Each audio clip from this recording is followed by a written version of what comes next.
বিসমিল্লাহ রহমান রহিম। আসসালামু আলাইকুম।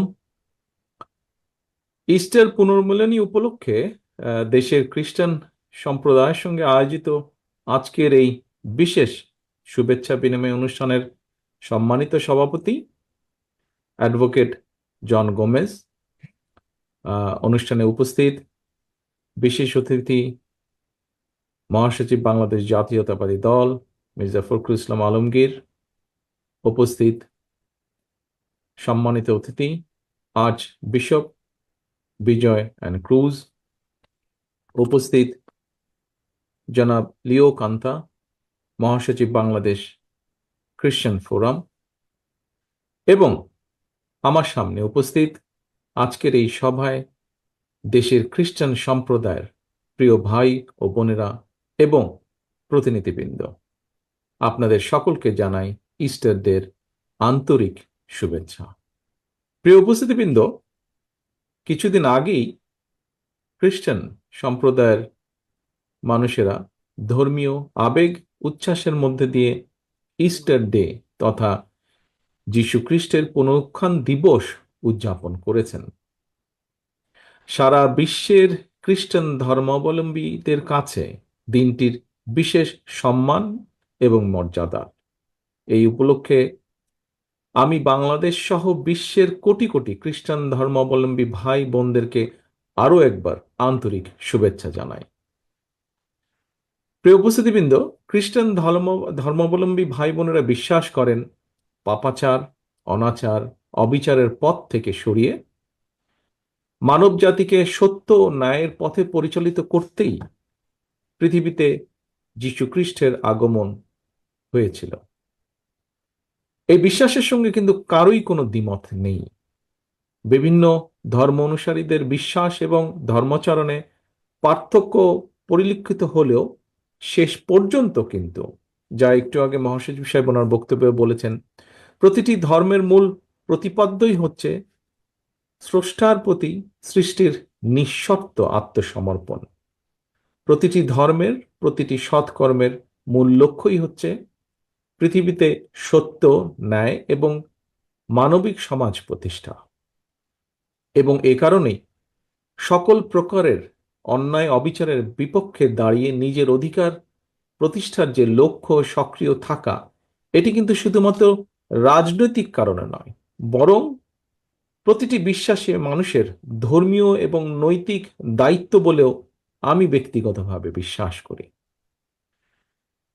প্রিয় উপস্থিতিবৃন্দ, বাংলাদেশের একজন গর্বিত নাগরিক হিসেবে আমাদের সামনে কিন্তু একটি বিষয় স্পষ্ট, এবং সেটি হলো সাম্য, মানবিক মর্যাদা, সামাজিক সুবিচার।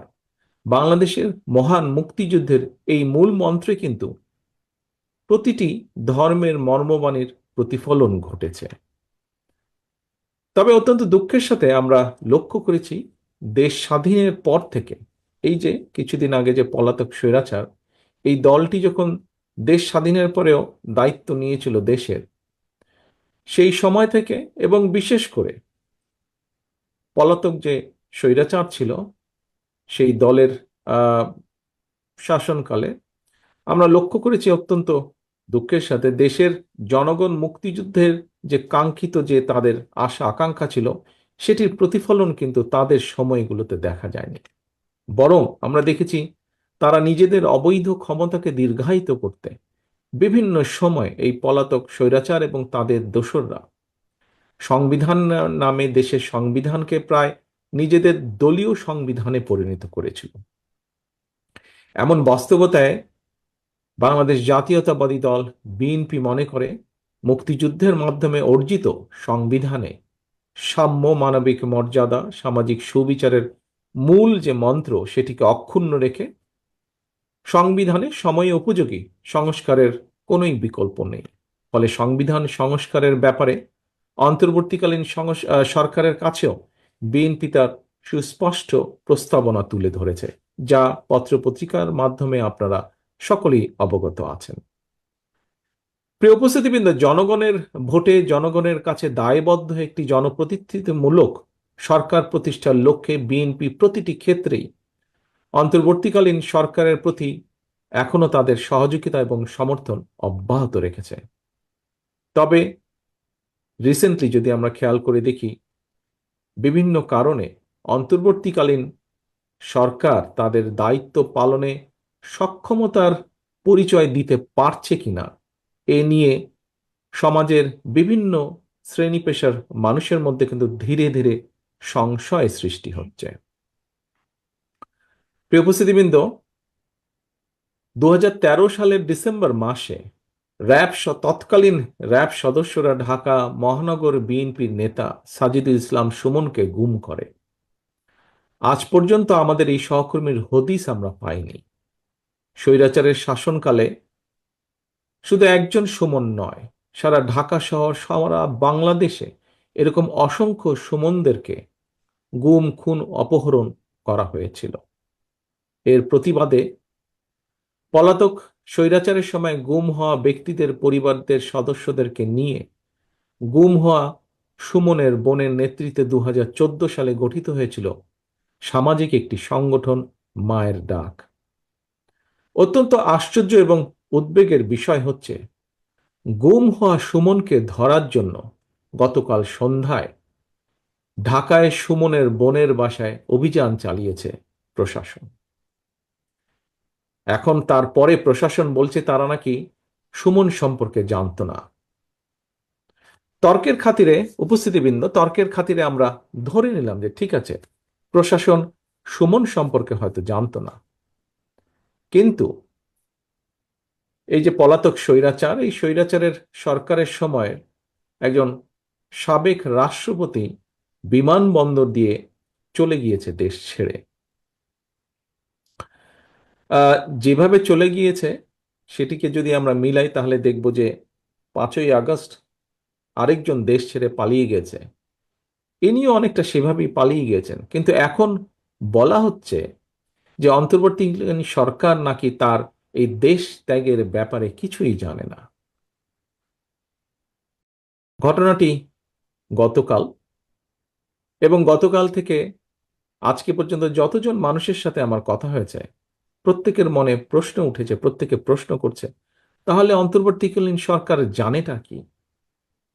সাথে এও অভিযোগ উঠেছে, সংস্কারের নামে সময় ক্ষেপণ করে অন্তর্বর্তীকালীন সরকার একদিকে যেমন হয়তোবা পলাতক স্বৈরাচার এবং তাতে দোসরদেরকে নিরাপদে দেশ ত্যাগের সুযোগ করে দিচ্ছে, অপরদিকে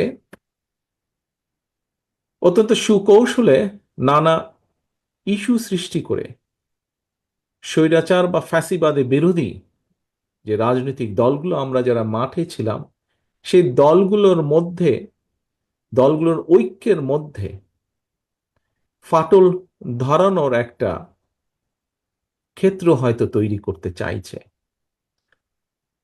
পলাতক স্বৈরাচারদের সহযোগীদেরও পুনর্বাসনের ক্ষেত্রও হয়তো তৈরি করতে চাইছে। প্রিয় উপস্থিতিবৃন্দ,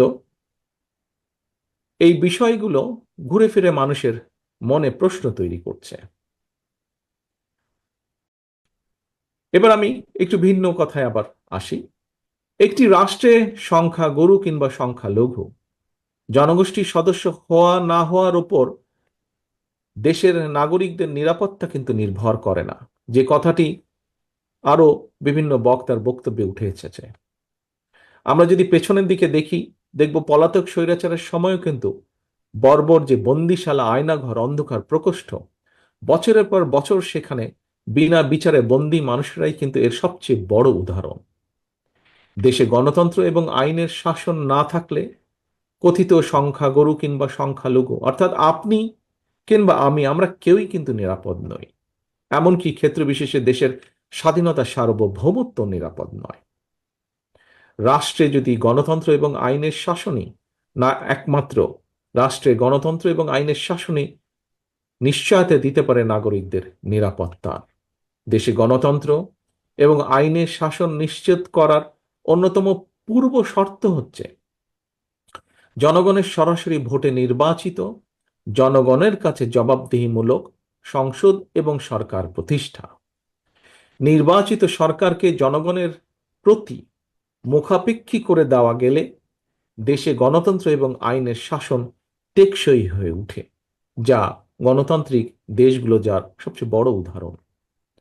সরকারকে জনগণের কাছে মুখাপেক্ষী এবং দায়বদ্ধ না করে উল্টো নাগরিকদের নিরাপত্তার জন্য এক ধর্মের মানুষকে যদি অন্য ধর্মের মানুষের মুখাপেক্ষী করে দেওয়া হয়, এতে বরং রাষ্ট্র এবং সরকারের অসহায়ত্ব ও গণতান্ত্রিক চেহারাই কিন্তু ফুটে ওঠে। প্রিয় ভাই বোনেরা, আমি প্রায়শই আমার আলোচনায় একটি কথা বলে থাকি, সেটি হলো সংখ্যা লঘু কিংবা সংখ্যা গুরু, এইগুলো হচ্ছে একটি রাষ্ট্রে ধর্ম বর্ণ পরিচয়ের ভিত্তিতে নাগরিকদের বৈশিষ্ট্য বা সংখ্যা নির্ণয়ের জন্য একটি শব্দ মাত্র। খ্রিস্টান ধর্মে বিশ্বাসী আপনি কিংবা আপনারা যারা বাংলাদেশে অবস্থান করছেন, ধর্মীয় ভিত্তিতে বিশ্বাসের ভিত্তিতে পরিসংখ্যানে আপনি এখন সংখ্যালঘু জনগোষ্ঠীর সদস্য।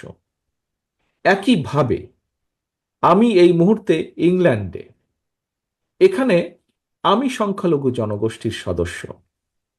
আপনি এখন ইংল্যান্ডে আসলে কিংবা আমি বাংলাদেশে ফিরে গেলে সংখ্যালঘু কিংবা সংখ্যালঘু গরু, এই হিসাবটিও কিন্তু সঙ্গে সঙ্গে পাল্টে যাবে।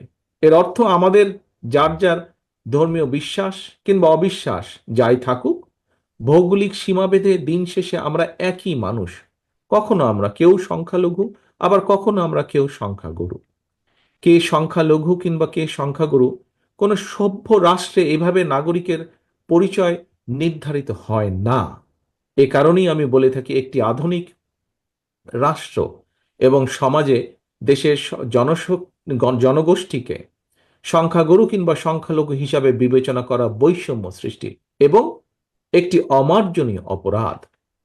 প্রিয় উপস্থিতিবৃন্দ, সম্মানিত নেতৃবৃন্দ, 1971 সালে মুসলমান, হিন্দু, বৌদ্ধ, খ্রিস্টান, বিশ্বাসী, অবিশ্বাসী কিংবা সংশয়বাদী আমরা সকলে মিলেই কিন্তু মুক্তিযুদ্ধ করে বাংলাদেশের স্বাধীনতা অর্জন করেছি।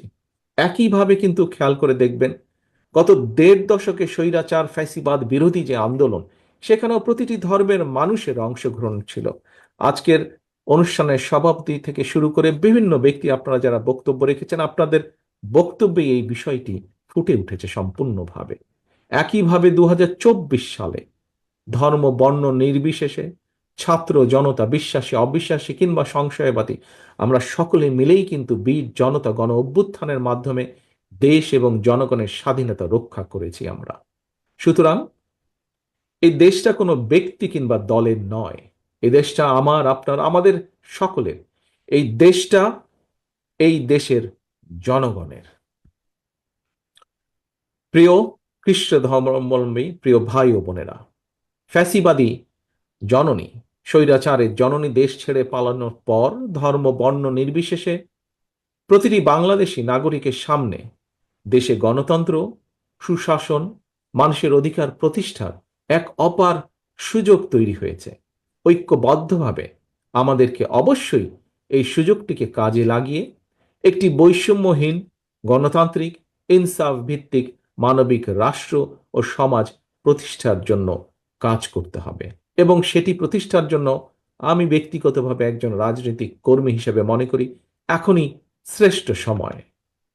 রাষ্ট্র গণতান্ত্রিক না হলে, রাষ্ট্রে সরাসরি জনগণের ভোটে নির্বাচিত, জনগণের কাছে জবাবদিহিমূলক সরকার প্রতিষ্ঠিত না থাকলে জনগণকে কি ধরনের নির্মম পরিণতি ভোগ করতে হয় বিগত 1.5 দশকের বেশি সময়কালীন ফ্যাসিবাদ স্বৈরাচারী শাসন শোষণ এর সবচাইতে বড় প্রমাণ। প্রিয় উপস্থিতিবৃন্দ, মঞ্চে উপস্থিত সম্মানিত রাজনৈতিক এবং ধর্মীয় নেতৃবৃন্দ, সুতরাং ভবিষ্যতে আর কোনো ষড়যন্ত্র যাতে বাংলাদেশকে গণতান্ত্রিক যাত্রা পথ থেকে বিচ্যুত করতে না পারে, সেজন্য আসুন আমরা যে যার অবস্থান থেকে ভূমিকা রাখি। এই ভূমিকা রাখার জন্য আপনাদের উপস্থিত প্রতিটি মানুষকে, যারা আমার সামনে আজকে উপস্থিত আছেন অথবা অনলাইনের মাধ্যমে যারা সংযুক্ত আছেন, প্রতিটি মানুষকে আমি আহ্বান করব, অনুরোধ রাখব। প্রিয় ভাই বোনেরা, আপনারা ইতিমধ্যেই জেনেছেন, মহাসচিব সাহেবও ওনার বক্তব্যে উল্লেখ করেছেন, গতকাল বৃহস্পতিবার রোমান ক্যাথলিকদের প্রধান ধর্মীয় গুরু নির্বাচিত হয়েছেন লিও চতুর্দশ। আজকের এই অনুষ্ঠান থেকে নবনির্বাচিত পোপকে আমরা আন্তরিক অভিনন্দন জানাই। আসুন আমরা আসুন আমরা সকলে প্রত্যাশা করি, আশা করি, যুদ্ধ এবং ঝঞ্ঝা বিক্ষিপ্ত এই বিশ্বে তিনি জনগণের মধ্যে শান্তি ও স্বস্তির বার্তা ছড়িয়ে দিবেন। আপনাদের আজ এবং আগামী হোক আরো সুন্দর এবং নিরাপদ, এই প্রত্যাশা রেখে আমার বক্তব্য শেষ করে আপনাদের কাছে বিদায় নিচ্ছি। আল্লাহ হাফেজ। বাংলাদেশ জিন্দাবাদ। বাংলাদেশ জাতীয়তাবাদী দল জিন্দাবাদ।